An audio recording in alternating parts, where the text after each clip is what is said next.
Israel রাফায় অগ্রসর হলে বিপর্যয়ের হুঁশিয়ারি দিয়েছেন সৌদি আরব।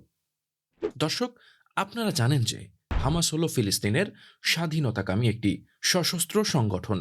গত 7 অক্টোবর 2023 তারিখে ফিলিস্তিনের হামাস ইসরায়েলে অতর্কিতভাবে হামলা চালায়, যার কারণে হামাসকে নির্মূল করার লক্ষ্যে ইসরায়েলি বাহিনীও পাল্টা আক্রমণ চালায় ফিলিস্তিনের গাজা উপত্যকায়। তবে ইসরায়েলি বাহিনী গাজার একটিমাত্র এলাকা রাফাহ ব্যতীত সমস্ত গাজা উপত্যকায় সামরিক অভিযান চালিয়েছে, যার কারণে গাজার বিভিন্ন এলাকার হাজার হাজার বেসামরিক নাগরিক ইসরায়েলের এই সামরিক আগ্রাসনের হাত থেকে পালিয়ে বাঁচার জন্য শেষ ঠিকানা হিসেবে বেছে নেয় এই রাফাহ এলাকাটিকে।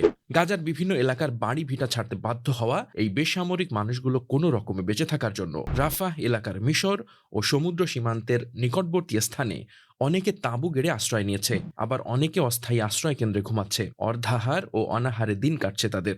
শুধু তাই নয়, খাদ্য, পানি, স্যানিটেশন সহ অত্যাবশ্যকীয় বিভিন্ন জিনিসপত্রের অভাবে মানবেতর জীবনযাপন করছে তারা, এবং প্রাণও হারাচ্ছে অনেকে। কিন্তু তারপরও যেন গাজাবাসীদের রেহাই নেই, কারণ ইসরায়েল এবার ফিলিস্তিনের হামাস গোষ্ঠীকে নির্মূল করার জন্য নতুন নকশা এঁকেছে। আর সেই নকশা করা হয়েছে রাফাহতে থাকা হামাস বাহিনী নির্মূলের। নকশা বাস্তবায়ন তথা রাফাহ শহরের হামাস যোদ্ধাদের নির্মূল করার লক্ষ্যে শহরটি ফাঁকা করার জন্য গত শুক্রবার অর্থাৎ 9 ফেব্রুয়ারি ইসরায়েলের সামরিক কর্মকর্তাদের নির্দেশ দেন দেশটির প্রধানমন্ত্রী বেনিয়ামিন নেতানিয়াহু। পরিকল্পনা অনুযায়ী রাফাহতে সামরিক অভিযান চালানো হলে হাজার হাজার হতাহতের পাশাপাশি চরম মানবিক বিপর্যয় ঘটবে মর্মে আশঙ্কা করেছেন বিশ্লেষকগণ।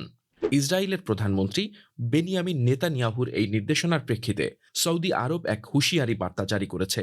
শনিবার সৌদি আরবের পররাষ্ট্র মন্ত্রণালয়ের এক বিবৃতিতে বলা হয়েছে, সৌদি আরব রাফায় অভিযান চালানোর ভয়ঙ্কর পরিণতির বিষয়ে তীব্রভাবে সতর্ক করছে এবং একই সাথে তাদের জোরপূর্বক নির্বাসনের কঠোর নিন্দা জানাচ্ছে। বার্তায় আরও বলা হয়েছে, আন্তর্জাতিক আইন এবং আন্তর্জাতিক মানবিক আইনের অব্যাহত লঙ্ঘন ইসরায়েলকে একটি আসন্ন মানবিক বিপর্যয় ঘটাতে বাধা দেওয়ার জন্য জরুরিভাবে জাতিসংঘের নিরাপত্তা পরিষদের হস্তক্ষেপ একান্ত আবশ্যক। প্রিয় দর্শক, আজ এখানেই শেষ করছি।